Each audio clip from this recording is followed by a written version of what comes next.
आप सबको एक अहम बात बतानी है। बिस्मिल्लाह। खैर हो इंशाल्लाह। कल बड़ा दिन है, हमें अपने बेबी का जेंडर पता चलेगा। तुम तैयार हो? बेबी का जेंडर मालूम हो जाएगा आज। हम मुस्तफा की कामयाबी सेलिब्रेट करने जा रहे हैं। हमारे पास भी आपको बताने के लिए कुछ है। कल हमें बेबी का जेंडर पता चल जाएगा। माशाल्लाह। मुझे लगता है कि लड़का है। हाँ, मुझे भी यही लगता है। मुझे लड़की लगती है। कहते हैं ना, लड़की माँ की खूबसूरती ले जाती है। दुआ तो हर दिन और खूबसूरत होती जा रही है। अल्लाह बस सेहतमंद और मुकम्मल औलाद से नवाजे। वैसे आपको तो लड़का ही चाहिए ना बाबा? मुस्तफा की बातें दिल में खटक रही हैं उमर।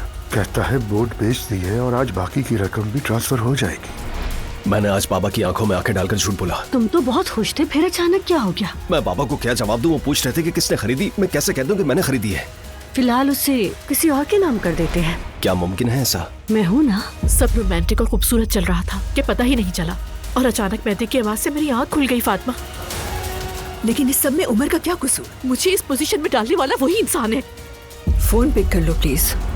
अगर आपकी कोई गर्लफ्रेंड वगैरह है तो मुझसे मत छुपाइए, मुझे बता दें, हमारे बीच ही रहेगी। मैं तुम्हारा बाप हूँ, तुम अपनी हद से तजावुज कर रहे हो। ये मैं तय करूंगा कि तुमसे क्या शेयर करूं और क्या नहीं। हद में रहा करो अपनी।